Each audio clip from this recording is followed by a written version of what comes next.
Hello there, good evening. Welcome to Look North. Tonight, smart motorways are back in the news. Dramatic pictures of a motorway crash. A coroner says the accident involving two pensioners on the M1 could have been avoided if there'd been a hard shoulder. Campaigners continue their fight to see smart motorways scrapped. Also tonight, the King and Queen consorts sample the food and drink scene in Malton on the first of a two-day visit to Yorkshire. A crucial victory for Leeds United in the Premier League, a big boost for their Premiership survival hopes. And the only way is up for 8-year-old Charlie from Wakefield. He's climbed more than 200 hills and mountains. Well, what a miserable day. It's been very wet at times in York, but will we see an improvement for the second day of the royal visit? And what about the Easter weekend? Join me for that latest forecast.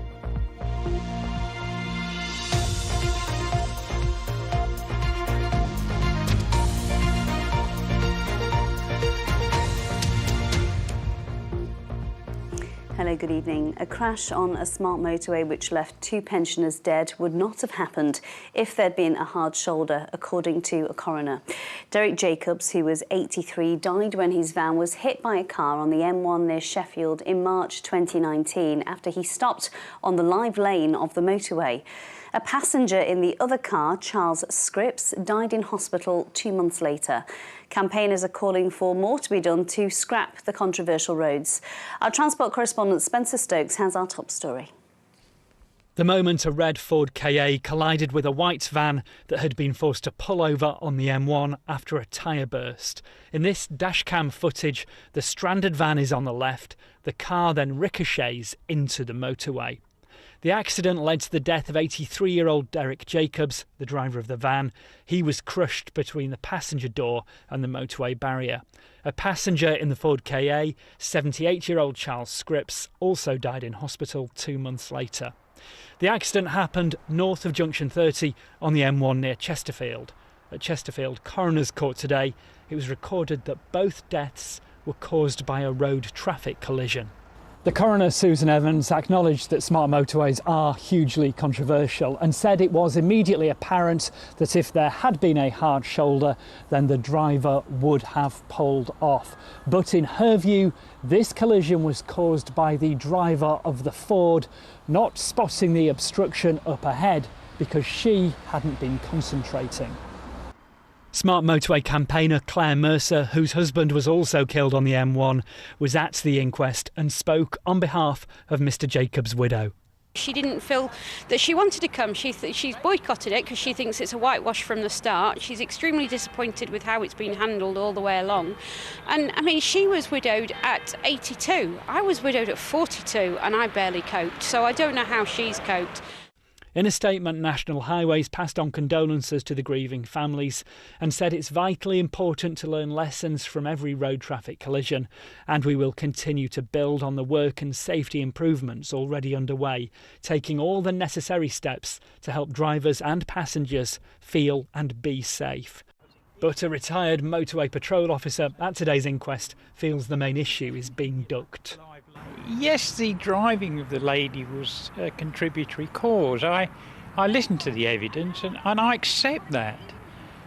But that doesn't relieve the government and the Department for Transport and National Highways of their responsibility. They decided to take away the hard shoulder. And they knew when they took it away that there would be consequences, and those consequences would have been people dying. Smart motorways remain hugely controversial, with dozens of deaths since their inception. But National Highways maintain they are the safest roads. The government has placed a pause on building new ones. But campaigners maintain they should all be converted back to reduce the chance of more accidents like this one. Spencer Stokes, BBC Look North, Chesterfield. A woman from Halifax, whose father was a victim of the infected blood scandal, has welcomed recommendations calling for bereaved children and parents to be awarded £100,000 in interim compensation. Eileen Burkett's father, Ted, was infected with HIV and hepatitis C after being given contaminated blood products to treat his haemophilia. The judge leading the public inquiry made the recommendations as part of a wider report on compensation. Our health correspondent Jamie Coulson has more. Losing Dad was just like losing everything. We lost the rock of the family. We had nobody to turn to, nobody was there. So yeah, it was a devastating loss, and it still is. Eileen Burkett's father, Ted, is among the victims of what's been dubbed the worst treatment disaster in the history of the NHS. The single father of 5 died in 1992, shortly after suffering a brain bleed. But it was only as the 54-year-old lay in hospital that his family discovered he also had HIV, caught from contaminated blood products he'd been given to treat haemophilia. Years later, his family discovered evidence showing he also had hepatitis C and AIDS when he died. I don't feel like it could have been any worse for him. Having a life with 5 children, all for 19 years, and then getting HIV through his treatment that was supposed to make him healthier, to keep him alive longer, which never happened. Thousands of victims like Ted were infected with contaminated blood or blood products during the 1970s and 80s. Many haemophiliacs were exposed due to a new clotting treatment called Factor VIII, some of which was imported from the US and made from pooled blood plasma, which included donations from high-risk groups. Wrongs were done at individual, collective and systemic levels. Today, the chair of the Infected Blood Inquiry called for a compensation scheme to be set up now and begin work this year. He also recommended interim payments of £100,000 for bereaved parents and children, not included in earlier awards to survivors and partners of victims. Not only do the infections themselves and their consequences merit compensation, but so too do the wrongs done by authority. Even though it is not about the money, it's the fact that now his death has actually been recognised. That's everything to me. Everything. Sorry. Since the inquiry was announced, nearer 500 people now have died. So today's recommendations from the chair are incredibly welcome, and the ball is now very much in the government's court to deliver on these recommendations. The government will now consider its response, while the inquiry's final report is expected later this year. Jamie Coulson, BBC Look North. King Charles and the Queen Consort have been visiting Malton today on the first of a 2-day visit to Yorkshire. They've met food and drink producers in the town and a number of charities as well. Next stop is York tomorrow for the Royal Maundy service.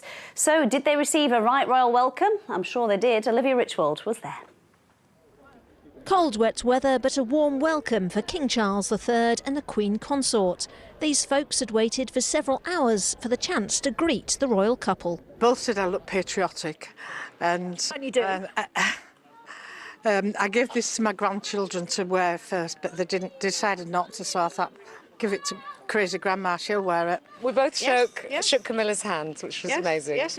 It's probably one of the best things I've seen and done. Did you ever think you'd get to meet the King and Queen? No. No, it's a surprise. Yeah. You're already calling her Queen Camilla. What do you think of the new title for her? I think it's perfectly appropriate, exactly how it should be. I've shook both hands, absolutely fantastic. We stood here 2 or 3 hours, and I've really enjoyed it and its history, and good luck to them all. Their first stop was Malton's Talbot Yard, a food court home to 6 artisan businesses.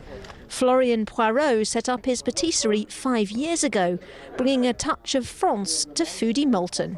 Alors, she had a lemon and bergamot macaron, and she said in French, très bon. His son Thomas was also given the honour of presenting the flowers. He's 2.5 years old, it's pretty amazing. Really a great day, which we'll never forget.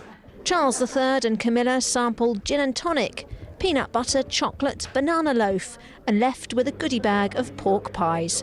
There was also an ice cream stop at Groovy Moose. So I would love a mango. So she had this mango dairy-free. It's just absolutely amazing. And she went, it was just amazing. She said it was just amazing. After the food court, the King and Queen Consort met local charities, including Rydale Remakes, a new shop which upcycles things which would have gone to landfill. These were pieces of thin plywood from the backing of a wardrobe, and they're being turned into bases for gnomes, and those little hinges and handles there for fairy doors as well. It's going very well, actually. We are attracting people the whole time. We're attracting a lot of interest in the town. A lot of people have discovered us, and word of mouth is really growing, which is great to see. Malton calls itself Yorkshire's food capital. The market town is also known for its thriving independent shops and close community. Today, the King and Queen consort sampled it all. They'll stay at a private address tonight, ready for day 2 of their Yorkshire tour tomorrow. Olivia Richwald, BBC Look North, Malton. I think we all need to try that mango sorbet, don't we? Well, tomorrow, the King and Queen consort will be in York for the traditional Thursday Maundy service at York Minster. Road closures are beginning this evening with some of the city centre roads closed, so do be aware if you're planning on going in. Our reporter Abby Jola is there for us tonight. Abby, is York ready for a royal visit? Well, they are getting ready, Amy. Just behind me, they are starting to get the barriers out. The King and the Queen consort will be here tomorrow. This tradition goes back over 1,000 years. It was performed here before by the late Queen in 1972 and 2012. And they gather people who have contributed to the community, and they are rewarded with specially minted Maundy coins. And the number of people relates to the age of the monarch. So there will be 74 men and 74 women, because Prince Charles is 74 years old. Preparations are well underway here at the Minster. We have our music department who will be singing along with the choir of the Chapel Royal. We have people providing flowers. We have people undertaking all sorts of things. Our vergers making sure that everything is set out properly. A host of people dealing with the welcome of the people that will receive the Maundy gifts and the congregation. It is a very large and complex organisation. And of course, the King will know the Minster well because this is his second visit to York. Yes, he was in York back in November when he unveiled a statue of his late mother, which is just at the front of the Minster. That visit was quite eventful because he did have eggs thrown at him. So everyone's hoping that doesn't happen tomorrow. There are going to be road closures in place. Duncan Place, where I am now, High Petergate and College Street as well. Those closures start from 8 o'clock tonight and they'll run till 4 p.m. tomorrow. I'm sure it's going to be a brilliant turnout, Abby. Thank you. Well, on the subject of the King and the coronation, earlier I met a lady who's been invited to attend the official ceremony in May. 15 years ago, Lauren Doherty was on a night out with friends in Harrogate when she was hit by a van that left her paralysed. Just 20 years old at the time, her life changed forever. She now shares her story in schools to raise awareness of road safety. I think that the way that my life was impacted and the way that I had to restart my life again. And I just never wanted anyone else to go through that. So me and my friend Rebecca had spoke about doing talks into school, so she knew that's what I wanted to do. So we started with a country primary school of just 10 children, but we thought we'd see how that we got on. Well, you've now reached more than 10,000 people, which is incredible, and that work that you've done in education was recognised in the Queen's Birthday Honours list last year, and now an invitation to the King's coronation. Wow, how did you feel when you got that invite? Amazed, but I thought that it's never something that you think you'd be invited to. But when I was recognised in the Queen's Birthday Honours list and I got to go to Buckingham Palace, but I thought, that nothing would top that. But then a year later, to be invited to the coronation, just really happy to think of all the work that we've done, over the last 7 years, and everything that I've gone through since my accident. I'm just really happy that I get to go and I get to share the day like my mum and my friend Rebecca's coming. And that's really unusual, isn't it? Because normally there's only one person invited, but you're able to take your mum and your friend Rebecca. They must be thrilled to be going as well. Yeah, they're both really happy. because I need 2 people with me just in case of like emergencies. So the coronation planning team have been really accommodating. I know your mum's panicking about a dress. What are you wearing? That's the big question. I've got 8 dresses to return at the moment. I think I've found like the one that I like, so it's just getting the shoes and a fascinator to make sure it's all, the outfit is complete.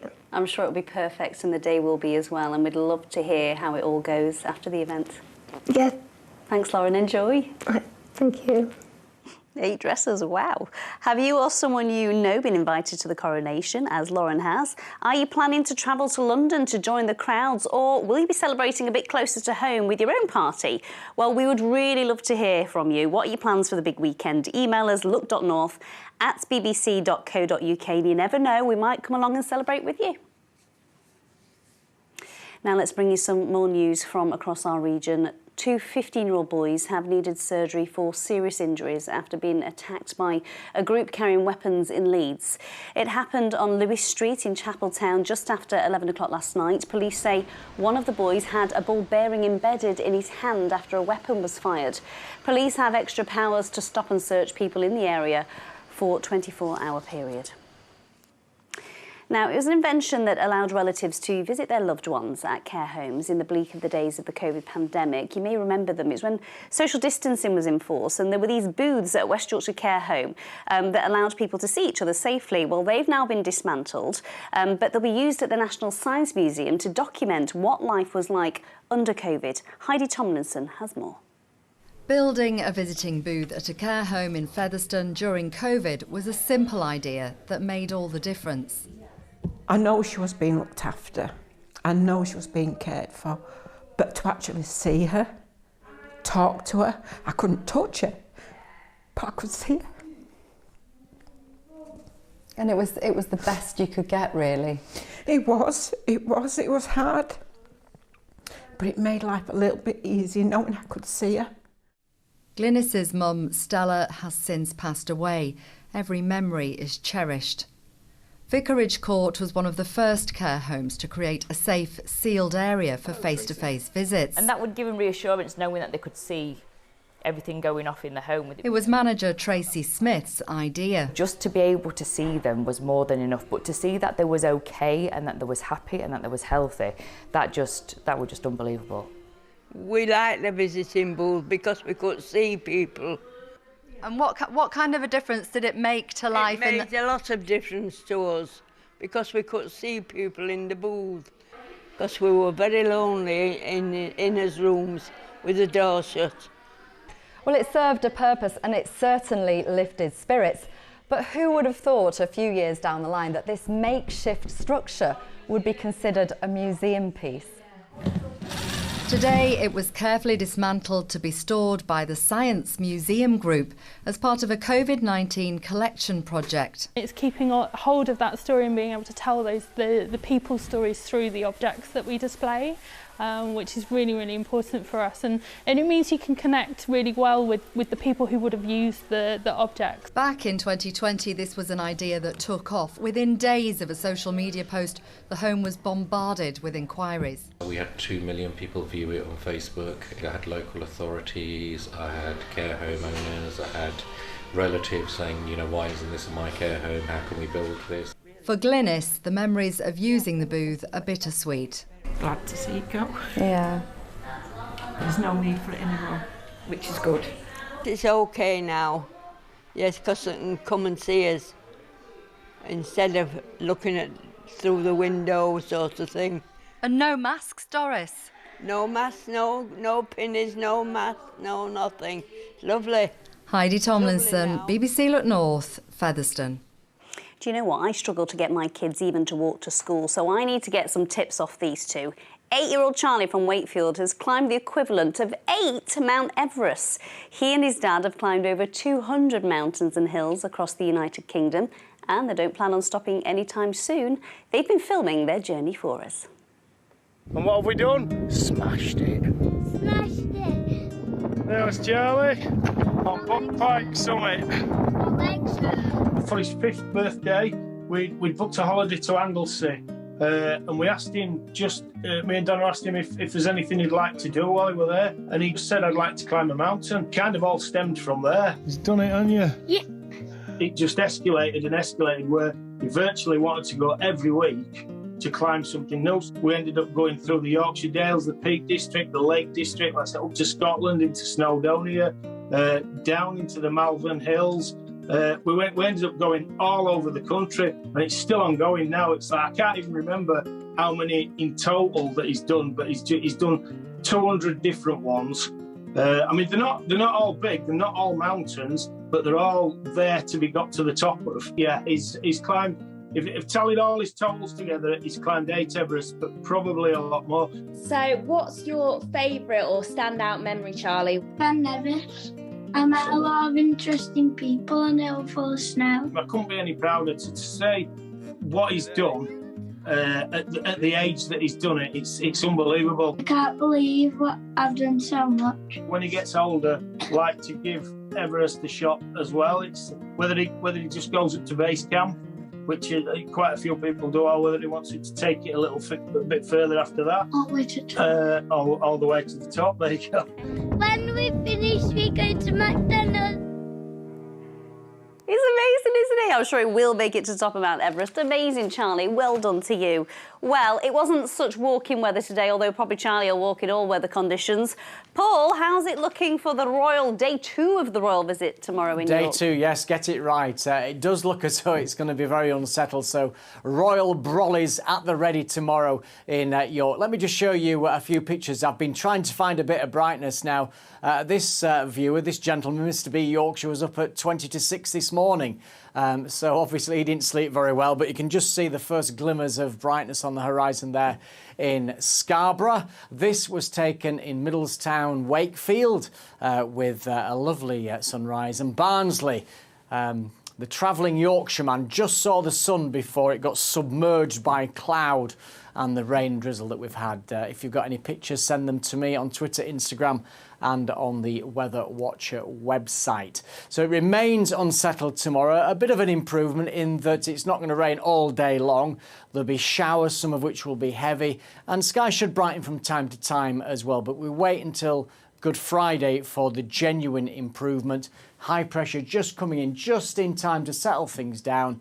Good Friday, Saturday, Easter Sunday look fine with some sunshine. I think always the best of the sunshine in more central and western parts. I think eastern areas towards the coast prone to see some cloud at times coming in from the North Sea. But as I say, it's a big improvement on its way. So the rain and drizzle will continue really on and off for much of the night, becoming persistent again at times. So certainly a night for staying indoors, that's for sure. Lowest temperatures around 7 Celsius, that's 45 Fahrenheit. Tomorrow's high water times in Scarborough at 5:13, Bridlington at 5:40. So a cloudy start, there'll be some outbreaks of rain clearing into the coast, and then we'll have showers following. The greens indicate there could be on the heavy side. Just a glimmer of hope as we head through the day, a bit of brightness coming through, but always a lot of cloud, and a hint that there will be further scattered showers feeding down later from the northwest. Top temperatures coming in at around about 11 or 12 degrees Celsius. Looking further ahead then, a Good Friday, a much better day, dry with some sunshine. That's wavy for Saturday and Easter Sunday. Easter Monday, a bit of patchy rain at first, brighter later with some sunshine. Amy, that's the forecast. Thank you. You know, it was raining the last time their Majesties came to York, so I hope they don't think it's grim up north. No, they probably do, but never mind. Well, they'll be giving a right warm royal welcome in York, I'm sure. The sun does come out, we promise. That's it from us. See you tomorrow.